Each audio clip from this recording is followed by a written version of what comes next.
मी का बोललो मराठा बांधवांनो 6 महिने झालं घुमवते ती यांना वाटतं मी खोटं बोलावं समाजाला यांच्यासाठी 6 महिने झालं आज की शिमाग घेतो उद्या घेतो प्रक्रिया सुरू आहे 6 महिने प्रक्रिया सुरू असती सगळ्या सोयऱ्यांची अंमलबजावणी करतो हैदराबादचं गॅजेट घेतो बॉम्बे गव्हर्नमेंटचं गॅजेट घेतो सातारा संस्थांचं घेतो दिविलस घेतो देवस्थानाचे सगळे पुरावे घेतो भाटाचे घेतो आणि हे लागू करतो केले का शिंदे समितीला बढती देतो काम करण प्रमाणपत्र वाटायचे का थांबवलेत कुणबी प्रमाणपत्र का नोंदी सापडायचं कमी केलं तुम्ही तालुका स्तरावर समित्या नेमल्या ना तहसीलदारांनी पीएसआय साहेबांच्या अध्यक्षतेखाली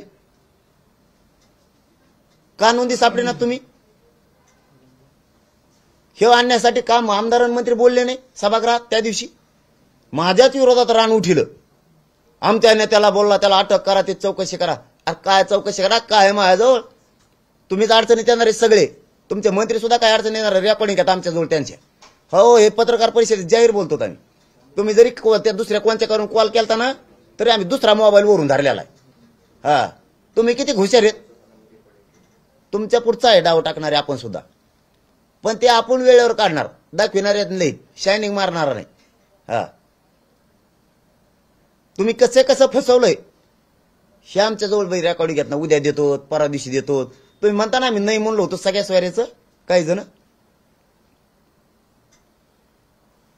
तुम्ही आमच्या माग कोण आहे का नाही ते सिद्धच करा आता आणि तेवढ्यासाठी यासाठी नेहमीला मा माग कोण आहे बघायसाठी ते जे हजारो करोड रुपये खाल्ले ते कमी भोवती घेऊन येणार त्यांचं शोधान जरा ज्यांनी आमचा महाराष्ट्र सगळा चुरून खाल्ला आमचे गोरगरीब चुरून खाल्ले पुरे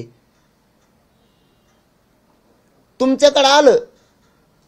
झाले मोकळे समजा मी म्हणलो तुमच्याकडे आलो 10% चांगलंय मग जरांगे काही नाही एकदम जरांगे पाटील खास माणूस चांगला एकदम बेस्ट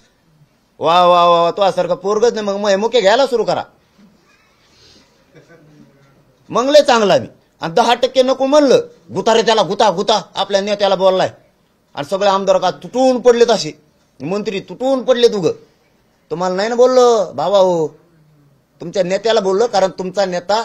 या राज्याचा मायबाप आहे पालकत्व त्याच्याकडे सत्तेत्व आहे तो बाजूला गेल्यावर त्याला काय बोलू आम्ही तो बाजूला गेल्यावर त्याला कसं काय बोलू आम्ही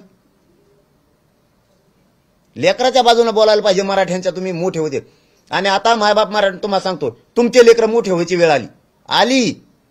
तर हे आपलेच आमदार आणि आपलेच मंत्री आपल्या विरोधात रान उठवायला लागले त्याचं पोरग मोठं झालं परदेशात गेलं आपण कधी त्यांच्याबद्दल वाईट चितीलं का आता आपले मोठे व्हायला लागलं तर आपल्या विरोधात बोलायला लागलं कशाचे आपले ते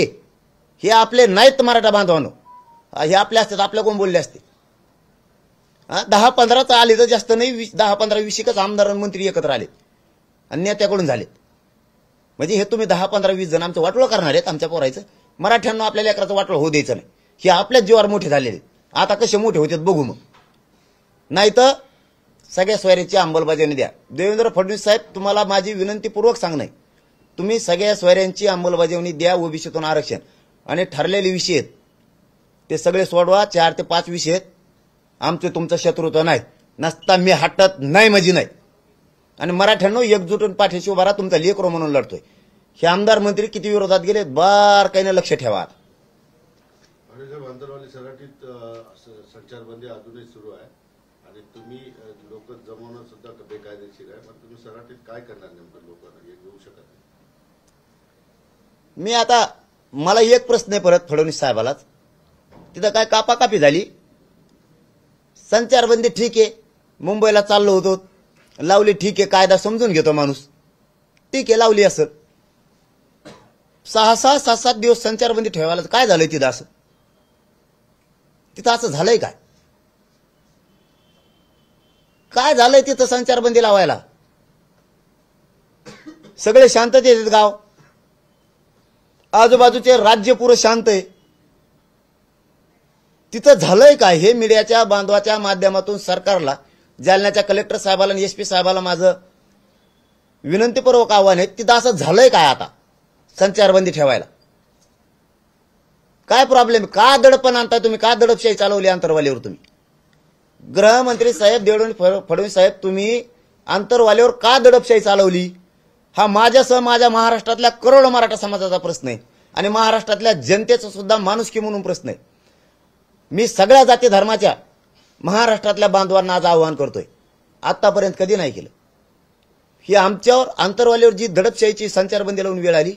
तुमच्यावर सुद्धा कधी काळी येऊ शकते. तुम्ही तुमच्या गोरगरीब लेकरांना जर असं काही करायला गेलात तर तुमच्यावर येऊ शकते. आज मराठा समाजावर वेळ आहे, मराठा समाजाच्या मदतीला धावून या. तुमच्यावर ज्यावेळेस वेळ येईल, हा मनोज जरांगे सगळ्यात आधी पुढे होईल.